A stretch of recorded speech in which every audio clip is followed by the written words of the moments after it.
Hello student, statistics जो हम पढ़ रहे थे उसमें इससे पहले हमने स्टैटिस्टिक्स का बेसिक इंट्रोडक्शन देखा था।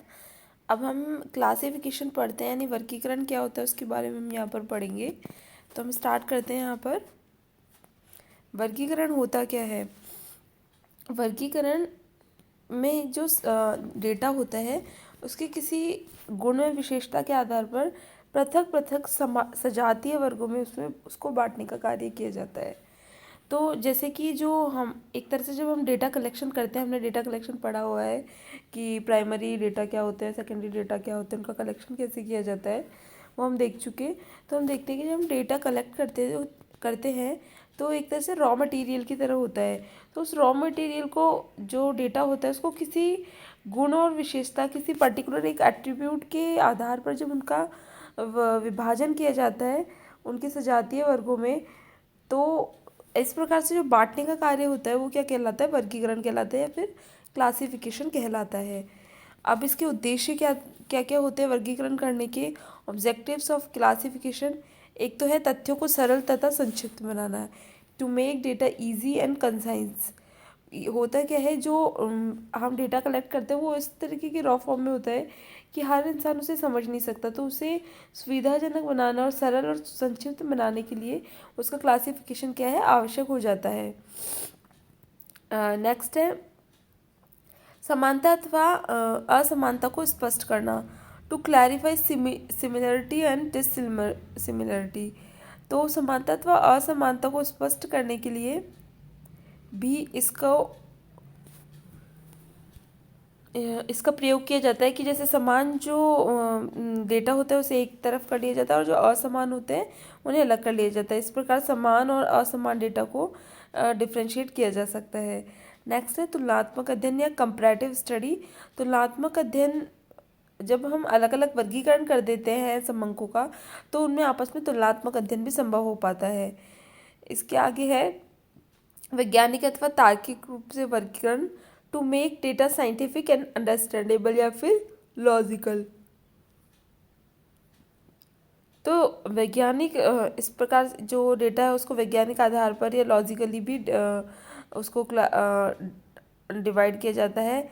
नेक्स्ट है तथ्यों का संक्षिप्तीकरण, to make data concise. Starting में भी आ गया ये।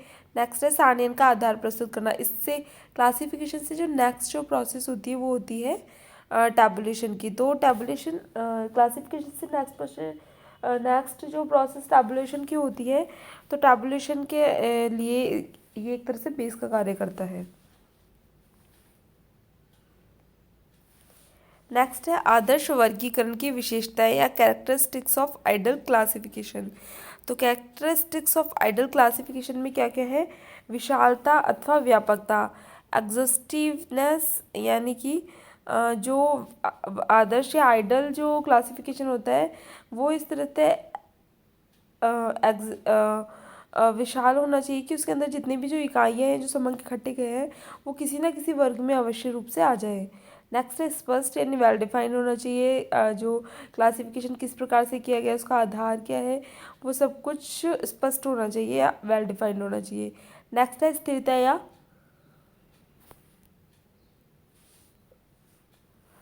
नेक्स्ट है स्थित है स्टेबिलिटी, यानी कि जो वर्गीकरण जो किया जाता है वो एक जो निश्चित परिस्थिति जिसमें वर्गीकरण किया जा रहा है उसमें वो स्टेबल होना चाहिए। ऐसा नहीं होना चाहिए कि किसी इकाई को एक बार तो किसी वर्ग में सम्मिलित कर दिया और दूसरी बार में किसी और वर्ग में सम्मिलित कर दिया जाए। जब तक परिस्थिति समान रहती है वो इकाई सेम ही वर्ग में रहनी चाहिए। तो इस प्रकार जो आदर्श वर्गीकरण की विशेषता ये भी कि इसमें स्टेबिलिटी होनी चाहिए। नेक्स्ट है फ्लैक्सिबिलिटी, परिस्थिति के अनुसार इसमें परिवर्तन भी किया जा सके, इस प्रकार का होना चाहिए। नेक्स्ट है होमोजेनिटी यानी सजातीयता। तो सजातीयता में क्या होता है, जो समान विशेषताओं वाले या गुण वाले जो समंक है उन्हें क्या एक साथ रखना चाहिए और बाकियों को एक साथ रखना चाहिए। और दूसरा है अर्थमेटिक, गणितीय शुद्धता या फिर अर्थमेटिकल एक्यूरेसी भी इसमें क्या है, होनी चाहिए। अब हम देखेंगे अब हम देखेंगे कि वर्गीकरण की रीतियाँ क्या क्या है, मेथड्स ऑफ क्लासिफिकेशन क्या क्या है, वो हम यहाँ पर देखते हैं। फर्स्ट है गुणात्मक वर्गीकरण और सेकंड है संख्यात्मक वर्गीकरण। तो क्लासिफिकेशन अकॉर्डिंग टू एट्रीब्यूट्स यानी गुणों के आधार पर इसमें वर्गीकरण किया जाता है। और सेकंड वाले में classification according to class intervals. तो फर्स्ट हम यहाँ पर गुणात्मक वर्गीकरण के बारे में देखते हैं। तो गुणात्मक वर्गीकरण वो वर्गीकरण हो गया जिसमें गुणों के आधार पर वर्गीकरण किया जाता है।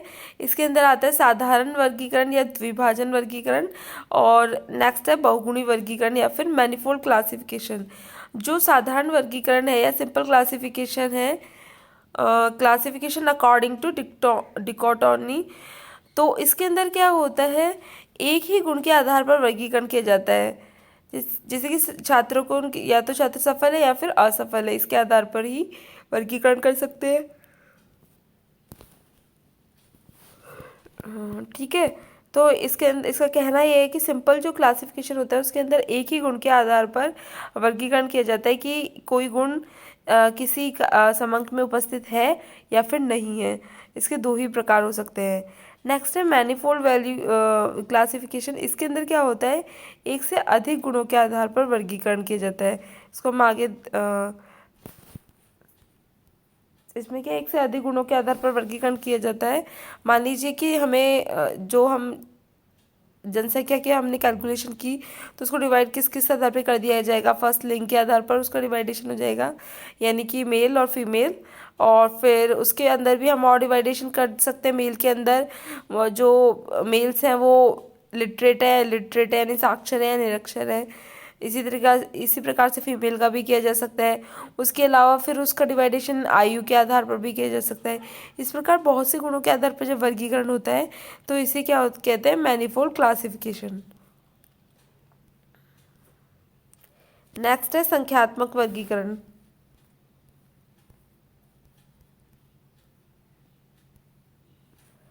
Classification according to class intervals. तो ऐसे वर्गीकरण वहीं संभव हो पाते हैं जहाँ की तथ्यों को संख्या में व्यक्त किया जा सके। संख्यात्मक वर्गीकरण में निम्न शब्दों का प्रयोग किया जाता है। संख्यात्मक वर्गीकरण में कौन कौन से शब्दों का प्रयोग किया जाता है? फर्स्ट है वर्ग सीमा या फिर क्लास लिमिट।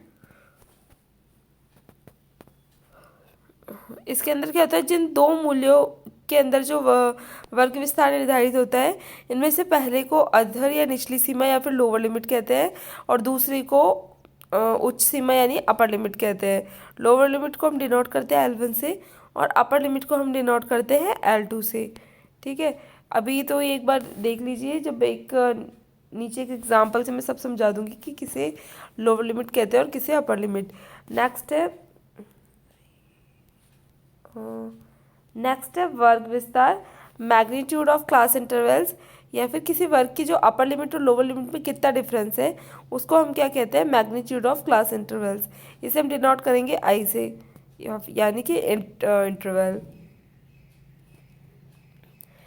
जो मिड वैल्यू है वो किस तरह से निकालते हैं, मध्य मूल्य या मध्य बिंदु, जिसे बोलेंगे हम L1 + L2/2। और नेक्स्ट है वर्ग आवृत्ति या बारंबारता। वर्ग आवृत्ति या बारंबारता किसी वर्ग में सम्मिलित मदों की कुल संख्या होती है। इसे क्लास फ्रीक्वेंसी कहते हैं और इसे F से डिनोट करते हैं। अब आगे देखो, एक एग्जाम्पल में समझ में आ जाएंगी सारी चीज़ें। जैसे इसमें मार्क्स दिए 0 to 5, 5 to 10, 10 to 15, 15 to 20 और नंबर ऑफ स्टूडेंट्स। तो जो नंबर ऑफ स्टूडेंट्स है वो तो है फ्रीक्वेंसी, यानी 5 फ्रीक्वेंसी है, 9 फ्रीक्वेंसी है, 10 भी फ्रीक्वेंसी है, 15 भी फ्रीक्वेंसी है। इन सब का टोटल नंबर हो जाएगा, यानी कितने टोटल स्टूडेंट्स हैं।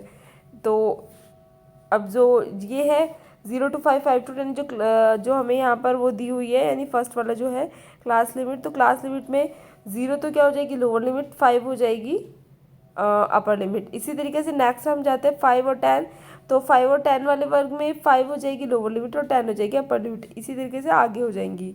अब हम देखेंगे 0 to 5 में जो डिफरेंस है वो कितना है, मैग्नीट्यूड ऑफ इंटरवल देखने के लिए 0 to 5 में डिफरेंस 5 का, 5 to 10 में भी 5 का, यानी जहाँ पर इंटरवल जो है लोअर लिमिट और अपर लिमिट में कितना डिफरेंस है, 5 का डिफरेंस है प्रत्येक वर्ग में। ठीक है। मिड वैल्यू निकालने के लिए हम करेंगे, मान लीजिए हमें यहाँ पर जैसे मैंने वर्ग 5 से 10 की मिड वैल्यू निकाली है, तो 5 से 10 की मिड वैल्यू निकालने के लिए हम क्या करेंगे, L1 + L2/2। तो इस वाले वर्ग में L1 5 हो गया और L2 कितना हो गया, 10 हो गया, और अपॉन कर दिया हमने 2। 15 को अपन डिवाइड करेंगे 2 से, तो यहाँ कितना जाएगा 7.5। इस तरह से ये जो वर्ड्स है इन्हें हम सब हमें समझना ज़रूरी है इस टर्मिनोलॉजी को, क्योंकि आगे जब हम क्वेश्चन सॉल्व करेंगे तो हमें इसी प्रकार से क्वेश्चन में हमें बताया जाएगा, और क्वेश्चन में हम इसी प्रकार से जो साइन है डिनोनेशन जिससे हम डिनोट करेंगे इनको, तो इन साइंस के आधार पर ही हम इसको डिनोट करेंगे। आगे इससे नेक्स्ट में हम और फ्रीक्वेंसी डिस्ट्रीब्यूशन के बारे में हम देखेंगे कि फ्रीक्वेंसी डिस्ट्रीब्यूशन होता क्या है।